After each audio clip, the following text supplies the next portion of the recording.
ഈ ചേട്ടൻ നമുക്കിത് തുഴയാൻ തന്നിട്ടുണ്ട്. ഞാൻ തുഴഞ്ഞു നോക്കാണ്.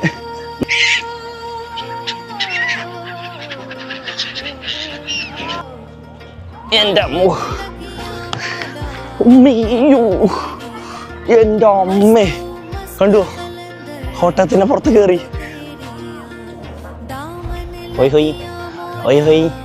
ഇതൊരു പ്രത്യേക ഫീലിംഗ് ആട്ടാ. ഒരു സൈഡിൽ പുഴ, ഈ നടു പുഴയുടെ ഏറ്റവും നടുക്കിൽ വെച്ചിട്ട് കുളിക്കാണ് കേട്ടോ. അവിടെ ആ രണ്ട് ബോട്ടിന്റെ ഇടയിൽ വെച്ച് കുളിക്കാൻ ഇറങ്ങുന്നതാണ്. കണ്ടു, നമുക്ക് ഇതുപോലെ നമുക്കും കിട്ടി കഴിഞ്ഞാൽ അതുപോലെ നമുക്ക് വാങ്ങി കഴിഞ്ഞാൽ സീഗൾസ് വരുന്ന പറയണേ.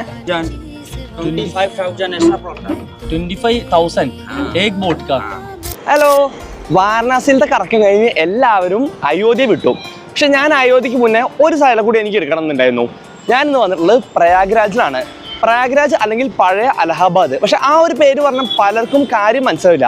ഇവിടെയാണ് ഏറ്റവും വലിയ ത്രിവേണി സംഗമം നടക്കുന്നത്. ഇന്ത്യയിൽ തന്നെ ഏറ്റവും വലുതുകളൊന്നായ ത്രിവേണി സംഗമം നടക്കുന്നതാണ്. കൂടാതെ ഏറ്റവും വലിയ കുംഭമേള നടക്കുന്നതും പ്രയാഗ്രാജിലാണ്. സോ അവിടുത്തെ എല്ലാ വിശേഷങ്ങളും കാണാനെന്ന് പറഞ്ഞിട്ടുള്ള അതിന് കൂടുതൽ വിശേഷം ഞാൻ അവിടെ എത്തിയിട്ട് പറയാം. ഇന്നലെ വാരണാസിയിൽ നിന്ന് പ്രയാഗിലെത്തി സ്റ്റേ ചെയ്ത് ഉച്ചയാകുമ്പോൾ ഇറങ്ങി കഴിഞ്ഞാൽ നമുക്കൊരു ഹനുമാന്റെ ടെമ്പിളും പോകാണ്ട് നമ്മളെ സംഘം പോകുന്ന വരിയിലും പോകാണ്ട്. ഇന്ത്യയിൽ 4 സ്ഥലങ്ങളിൽ 12 വർഷത്തിലാണ് കുംഭമേള നടക്കുക. അതിലത്തെ ഏറ്റവും വലിയ ഒരു കുംഭമേള നടക്കുന്ന സ്ഥലമാണ് നമ്മുടെ പ്രയാഗ്രാജ്. അതിനുള്ള ഏറ്റവും വലിയ റീസൺ എന്ന് വെച്ച് കഴിഞ്ഞാൽ സ്ഥലമാണ്. അമ്മാതിരി സ്ഥലമാണ്. ഇപ്പം ഇവിടെ തന്നെ കുംഭമേള തുടങ്ങുന്നത് പ്രഖ്യാപിച്ച് ഒരുപാട് ഏക്കർ കണക്കിനല്ല ഹെക്ടർ കണക്കിന് സ്ഥലവും വർക്ക് നടന്നുകൊണ്ടിരിക്കുക. പുതിയ ബാത്റൂമുകൾ, മറ്റേ സിംഗിൾ പേഴ്സൺ ബാത്റൂം ഒരുപാട് ഇറക്കിയിട്ടുണ്ട്. കുറച്ചൊന്നല്ല, ഹെക്ടർ കണക്കിനാണ് ബ്ലാങ്ക് സ്പേസ് കിടക്കുന്നത്. അവിടെ എല്ലാവരും പോലീസുകൾ ഓരോ സാധനങ്ങൾ സ്ഥാപിച്ച് പുതിയ പുതിയ വർക്ക് നടന്ന് നല്ല റോഡ് ടാറിയുണ്ട്. അതായത് 12 കൊല്ലം കഴിഞ്ഞ് ഇന്നാണ്, അല്ലെങ്കിൽ ജനുവരി, അടുത്ത 2025 ജനുവരിയിലാണ് അടുത്ത കുംഭമേള വരുന്നത്. അതിൻ്റെ അടിപൊളി പരിപാടികൾ നടക്കുന്നത്. പറ്റുവാണെങ്കിൽ നമുക്കൊരു ട്രിപ്പ് പ്ലാൻ ചെയ്യാം, ഒരു ഗ്രൂപ്പായിട്ട്. ഇൻട്രസ്റ്റ് ഉള്ളവർ കമൻറ്റ് ചെയ്ത് പറഞ്ഞോ. കുംഭമേള പ്രഖ്യാപിച്ചുകൊണ്ട് ഫുള്ള് സ്ട്രീറ്റ് മൊത്തം പെയിൻറ്റിങ് ചെയ്തുകൊണ്ടിരിക്കുക ആർട്ടിസ്റ്റുകൾ വെച്ചിട്ട്. നല്ല അടിപൊളി ഗംഭീര വർക്ക് അവിടെ പോകുന്നത്. നമ്മൾ ചായ കുടിക്കാൻ കരുത്. ഇവിടെ കണ്ടു ചായ മൊത്തം ഇങ്ങനത്തെ ചെറിയ കപ്പുകളിലാണ് കൊടുക്കുക. അത് മണ്ണിൻ്റെയാണ്, അത് റീസൈക്ലബിൾ അല്ല. ഇതങ്ങനെ ത്രോ ചെയ്യുക ചെയ്യാം. കണ്ടു, ഈ ഒരു കടയിലാണ് നമ്മൾ കയറിയിട്ടുള്ളത്. ഇവിടെ ഉണ്ട് ഒരുപാട് ഇങ്ങനത്തെ കപ്പുകൾ ഇരിക്കുന്നുണ്ട്. അതൊരു പഴയ ഒരു രീതിയിലാണ് അവർ ഉണ്ടാക്കുന്നതും. ഇതാണ് ഇവിടുത്തെ ഏറ്റവും വലിയ ഹനുമാന്റെ അമ്പലം. ഭൂമിയിൽ നിന്നും 6 അടി താഴെയാണ് ഹനുമാന്റെ പ്രതിമ ഉള്ളത്. അതും കിടക്കുന്ന പൊസിഷനിലാണ് വിഗ്രഹത്തിന്. ലോകത്തിൽ തന്നെ ആകെ കൂടി കിടക്കുന്ന ഹനുമാൻ ടെമ്പിൾ ഇവിടെയാണ് ഉള്ളത്. പുരാണം അനുസരിച്ച് ലങ്ക കത്തിച്ച ശേഷം ഹനുമാൻ ഇവിടെയാണ് വിശ്രമിച്ചത്. വേറെ രസകരമായ കാര്യം എന്താ വെച്ചാൽ മഴക്കാലമായ പുഴയിൽ നിന്നും വെള്ളം കരയിൽ കയറി വിഗ്രഹം പകുതിയോ മുഴുവനായി മുങ്ങും. ഇത് കാണാനും ഭക്തർ ഒരുപാട് വരുന്നുണ്ട്. ഇതെല്ലാം കണ്ടോ, കുംഭമേള പ്രഖ്യാപിച്ച് വരുന്നതാണ് ഇതെല്ലാം.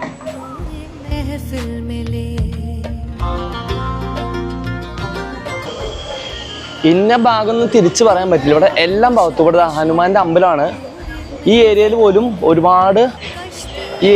കണ്ടു ഒരുപാട് വർക്ക് നടക്കുന്നുണ്ട്. എന്തോ പുതിയ സ്ഥാപനം വരുന്ന പോലെ, അല്ലെങ്കിൽ കുറെ ബിൽഡിങ്ങുകൾ വരുന്നതാണ് കാണുന്നത്. അമ്പലത്തിൽ നിന്ന് ഇറങ്ങി ഇനിയാണ് നമ്മൾ സംഗമം ഭാഗത്തേക്ക് പോകുന്നത്. ഈ പോകുന്ന വഴിയിൽ തന്നെയാണ് അക്ബറിൻ്റെ ഒരു ഫോർട്ട് ഉള്ളത്. പക്ഷെ നമ്മൾ ഇന്ന് എന്തായാലും അത് എടുക്കുന്നില്ല, കാരണം അത്യാവശ്യം സൺസെറ്റ് ആവാറായി. അപ്പോൾ സൺസെറ്റ് നമുക്ക് അവിടെ ബോട്ടിംഗ് ഉണ്ട്. സോ ബോട്ടിങ് എടുക്കാൻ പറ്റുമോ എന്ന് നോക്കണം എന്ന് എനിക്കുണ്ട്. ബോട്ടിങ്ങിൽ പോയി കഴിഞ്ഞാൽ നമുക്ക് ഈ 3 പുഴയും ഒരുമിച്ച് കൂടുന്ന ആ ഒരു പോയിന്റിൽ എത്താൻ പറ്റും. നോക്കി നോക്കാം. നമ്മൾ അവിടെ നിന്ന് നടന്നു വന്നത് അക്ബറിൻ്റെ ഫോർട്ട് കഴിഞ്ഞ് ഇവിടെ പുഴയുടെ ഭാഗത്ത് എത്തിയിട്ടുണ്ട്. ഇത് ഒടുങ്ങുന്നത് യമുനയാണ്. നമ്മുടെ താജ്മഹൽ ഭാഗത്തൂടെ വരുന്ന ആ യമുനയാണ് ഈ വരുന്നത്. ഇത് ഇങ്ങനെ പോയിട്ട് അവിടുന്ന് വരുന്ന സരസ്വതി ഗംഗയായിട്ട് കൂട്ടിമുട്ടി മൊത്തത്തിൽ ഒരു ഗംഗയായിട്ടാണ് പോവുക. സോ ഇപ്പോൾ നമ്മളൊരു ബോട്ട് എടുത്തിട്ട് ആ പോയിന്റിലേക്ക് എത്താൻ പറ്റുമെന്ന് നോക്കി നോക്കാം.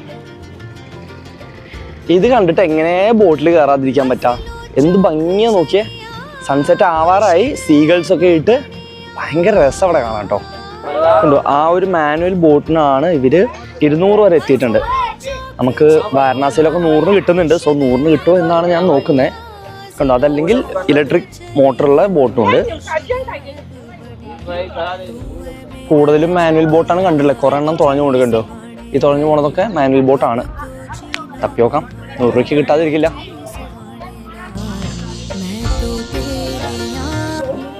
അവസാനം 300 രൂപയ്ക്കാണ് നമ്മളൊരു ബോട്ട് പറഞ്ഞു വെച്ചത്. അതിനും താഴെ കിട്ടും. പക്ഷെ ഞാൻ ഇനി ടൈം എടുക്കാൻ വയ്യ, കാരണം ഇനി ടൈം എടുക്കാൻ വേഗം, കാരണം എന്താ സൂര്യൻ അസ്തമിക്കാറായി. അപ്പോൾ ഒരു സിംഗിൾ ബോട്ട് എടുത്തിട്ടുള്ളത് കണ്ടോ, ഇതാണ് നമ്മുടെ പുള്ളിക്കാരൻ.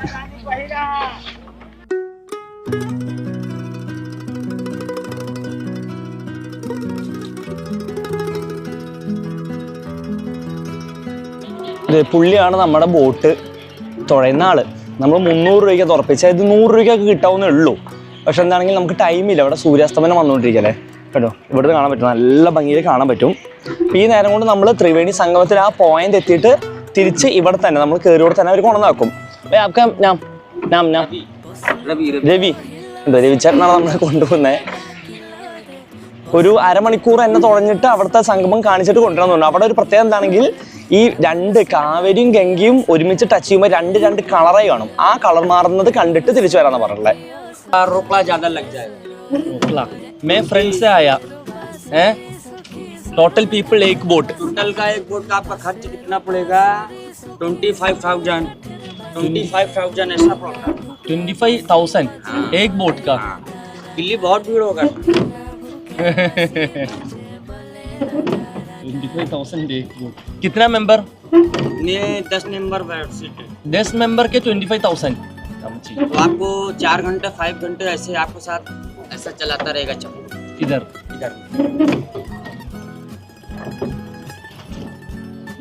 ഞാൻ കുറച്ച് ആളേനെ കൊണ്ടുവരാമെന്ന് വിചാരിച്ചാണ്. പക്ഷേ 25,000 രൂപയാണ് ഒരു 10 പേർക്ക് കയറാനുള്ള ബോട്ടിന്. അപ്പോൾ ഒരാൾക്ക് 2,500 വെച്ചിട്ട് കുംഭമേള ദിവസം. നോക്കി നോക്കാം. കണ്ടോ, നമുക്കിതുപോലെ നംകീൻ കിട്ടിക്കഴിഞ്ഞാൽ അതുപോലെ നംകീൻ വാങ്ങി കഴിഞ്ഞാൽ സീഗൾസ് വരുന്ന പറയണേ. നമുക്ക് നോക്കി നോക്കാം. ഇതാണ് ഒരു പാക്കറ്റ്, ജസ്റ്റ് 10 രൂപയുള്ളൂ. നമുക്ക് ഇട്ട് നോക്കി നോക്കാം അല്ലേ.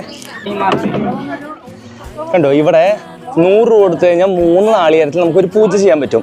അതാണ് എല്ലാവരും ചെയ്യുന്നത്. അതായത് ഗംഗ യമുന സരസ്വതിനും പൂജ ചെയ്യുന്ന പോലെയാണ് ഇതുള്ളത്. കുറെ പേര് ഈ നടു പുഴയുടെ ഏറ്റവും നടുക്കിൽ വെച്ചിട്ട് കുളിക്കാണ് കേട്ടോ. അവിടെ ആ 2 ബോട്ടിൻ്റെ ഇടയിൽ വെച്ച് കുളിക്കാൻ ഇറങ്ങുന്നതാണ്. ഇതാണ് ത്രിവേണി സംഗമം. നമുക്ക് ഇവിടുന്ന് കാണാൻ പറ്റില്ല, ഒരു ഡ്രോണൊക്കെ വേണ്ടി വരും. നമ്മുടെ യമുന വരുന്നു, അപ്പുറത്തായിട്ട് ഗംഗ വന്നിട്ട് ടച്ച് ചെയ്തിട്ട് അവിടുന്ന് അങ്ങനെ പോവാ ചെയ്യാം. കണ്ടോ, 3 പുഴയും കൂട്ടുമുട്ടുന്ന പോയിന്റിലാണ് ഈ ഒരു പൂജ ചെയ്യുന്നത്. പലരും ഇറങ്ങി കുളിക്കും.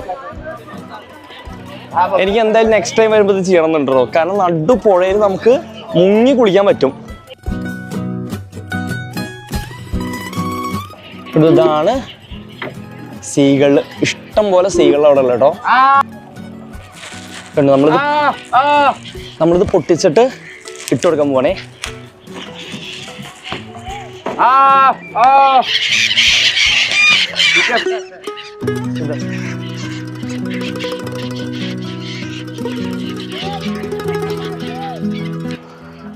ഈ ചേട്ടൻ നമുക്കിത് തുഴയാൻ തന്നിട്ടുണ്ട്. ഞാൻ തുഴഞ്ഞു നോക്കാണ്. നമ്മൾ ആ കൂടിയിട്ട് ബൈക്കും കാറൊക്കെ അല്ല ഓടിച്ചിട്ടുള്ളൂ. ഇപ്പം ബോട്ട് ഓടിക്കുന്നുണ്ട്. ഭയങ്കര രസം കേട്ടോ, ഭയങ്കര എനർജി വേണത് തുഴയാനായിട്ട്. നമ്മൾ ഇതിൻ്റെ ഒപ്പം തന്നെ സീഗൾസിനുള്ള ഒരു ഇതുമായിട്ടുണ്ട്. കണ്ടോ, സീഗൾസിനുള്ളൊരു ഇതുമായിട്ടുണ്ട്. ഇത് കൊടുത്തു നോക്കാം.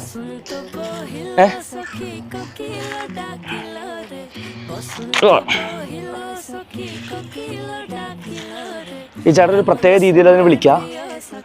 ഓക്കെ, നമുക്ക് കൊടുത്തു നോക്കാം കേട്ടോ.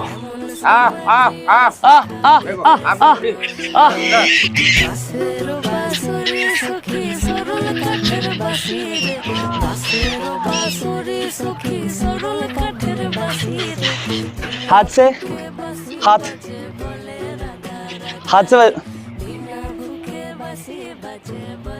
വരില്ല വരില്ല.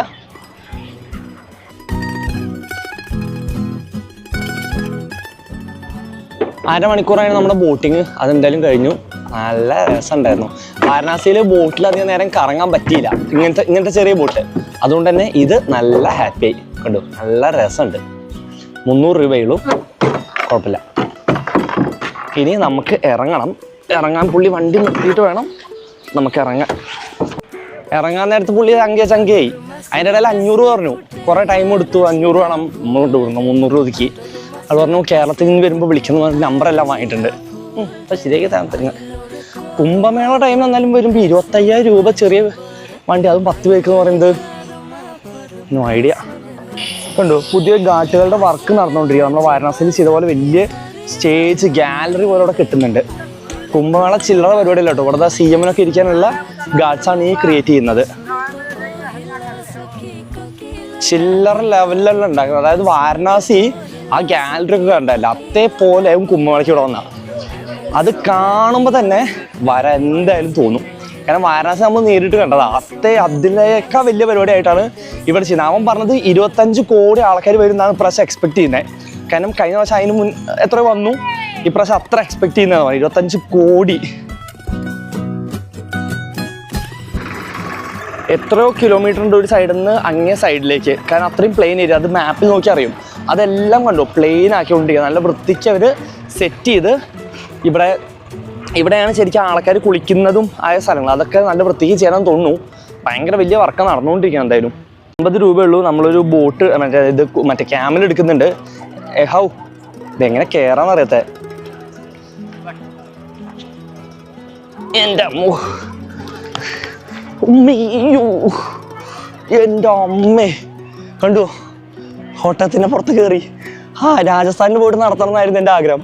അതിപ്പോൾ തന്നെ നടന്നു. ഭയങ്കര രസത്. സെൽഫി ഓ കിഡു പരിപാടി.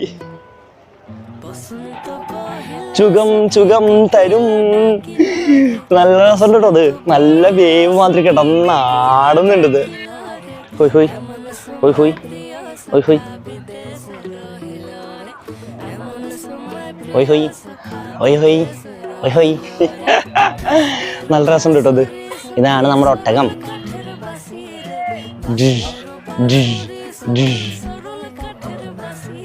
കണ്ടോ ഇതൊരു പ്രത്യേക ഫീലിംഗ് ആട്ടാ. ഒരു സൈഡിൽ പുഴ, ഒരു സൈഡിൽ ഇത് രാജസ്ഥാനിൽ കയറാമെന്ന് പ്ലാൻ ചെയ്താ. അവിടെ പോയി ഒന്നുകൂടി കയറണം. നമ്മളപ്പോൾ ഈ ഒരു പോയിന്റ് ഏറ്റവും ടിപ്പിലാണ് നിൽക്കുന്നത്. ഈ ഒറ്റ ടിപ്പിൽ നിന്നാൽ നമുക്ക് കാണാൻ പറ്റും. അതായത് ഈ സൈഡിൽ നിന്ന് നമ്മുടെ യമുന വരുന്നു, ഇത് ടിപ്പ്. ഈ സൈഡിൽ നിന്ന് നമ്മുടെ ഗംഗ വരുന്നു. ഇത് രണ്ടും കൂടി ചേർന്ന് നേരെ ആ ഒരു ഏരിയയ്ക്ക് പോകുന്നത്. അതാണ് വാരണാസിയിലത്തെ ഏരിയ. കണ്ടോ അതങ്ങനെ പോവും. ഈ ഒരു ഏരിയയിലുണ്ട് ഒരു ചെറിയൊരു വേവ്. അതായത് ഇവിടുത്തെ ഫോഴ്സ് ഇങ്ങനെ വന്ന് ഇവിടുത്തെ ഫോഴ്സ് ഇങ്ങനെയും വന്നുമ്പോൾ ടച്ച് ചെയ്യുന്ന ഒരു പോയിന്റാണ് ആ പോയിന്റ്. അതാണ് അവിടെ ഒരു ലൈൻ മാതിരി കിടക്കുന്നത്. ഫാമിലിയോ ഫ്രണ്ട്സൊക്കെ ആയി വന്നാൽ ഈ ത്രിവേണി സംഗമത്തിൽ കുളിക്കുക എന്നുള്ളത് ഭയങ്കര വലിയൊരു ആചാരം പോലെയാണ് ഇവർക്ക് എല്ലാവർക്കും. നമുക്കും ഒരു വട്ടം നോക്കി നോക്കാം. കണ്ടോ ഹിമാലയത്ത് വരുന്ന ഗംഗയാണിതേ. ഗംഗ കൂടിച്ചേർന്ന് ഇത് രണ്ടും കൂടി അത്രയും വിടുത്തായിട്ട് പോകണം. ഇതിൻ്റെ ആ വിടുത്ത് നമുക്ക് കണ്ണോട് തന്നെ കാണാൻ പറ്റില്ല. അത്രയും വലിയ പുഴയായിട്ടാണ് പിന്നെ ഗംഗയാണ് പോകുന്നത്. പിന്നെ വാരണാസി പോയിട്ട് അതങ്ങനെ അറബിക്കടലിൽ പതിക്കും. ഇവിടെ എയർ സാക്കിൾ വെച്ചിട്ട് ഇവിടെ ഒരു പാലം പോലെ കെട്ടാനാണ് തോന്നുന്നേ. ഇവനങ്ങനെ കെട്ടിക്കൊണ്ടിരിക്കും. വർക്ക് നടക്കുന്നേ ഉള്ളൂ. ഇത് നമുക്കിപ്പോൾ പോകാൻ പെർമിഷൻ ഇല്ല, അതുകൊണ്ട് ഞാൻ പോകുന്നില്ല. പക്ഷേ ഉണ്ടോ ഇതുപോലെ കുറേ സാധനങ്ങളൊന്നും വെച്ചിട്ടുണ്ട്. സോ ഭാവിയിലേക്ക് ഇതുപോലെ ഒരു പാലം വരാനോ അല്ലെങ്കിൽ നടപ്പാത പോലെ സെറ്റ് ചെയ്യാനോട്ടാണെന്ന് തോന്നുന്നു. ഈ വരുന്നത് ഗംഗയാണ്. നമ്മൾ യമുന അവിടെ കണ്ടിരുന്നു. ഇത് വരുന്നത് ഗംഗയാണ്. അവിടെയാണ് സംഗമം, അവിടെയാണ് പോകുന്നത്.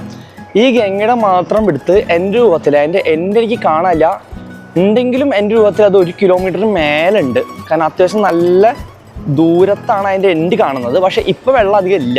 ഇപ്പോൾ വെള്ളം അതിൻ്റെ ഒരു 200-300-400 മീറ്റർ ലെങ്ത്തിലെ വെള്ളപ്പുള്ളൂ. അതിൻ്റെ അപ്പുറത്താണ് വർക്കുകൾ നടക്കുന്നുണ്ട് ഒരുപാട്. അതെന്തിനുള്ളതെന്ന് അറിയില്ല. ഇനി വെള്ളപ്പൊക്കം വരുന്ന സമയം, അത്യാവശ്യം നല്ല മഴക്കാലം വരുന്ന സമയത്ത് ഇതെല്ലാം കയറി അമ്പലത്തിൻ്റെ അവിടെ വരെ വെള്ളം എത്തും. അതായത് ഹനുമാനെ മുങ്ങുകയോ അല്ലെങ്കിൽ പകുതി എത്തുന്ന വരയ്ക്കും വെള്ളം വരാറുണ്ട്.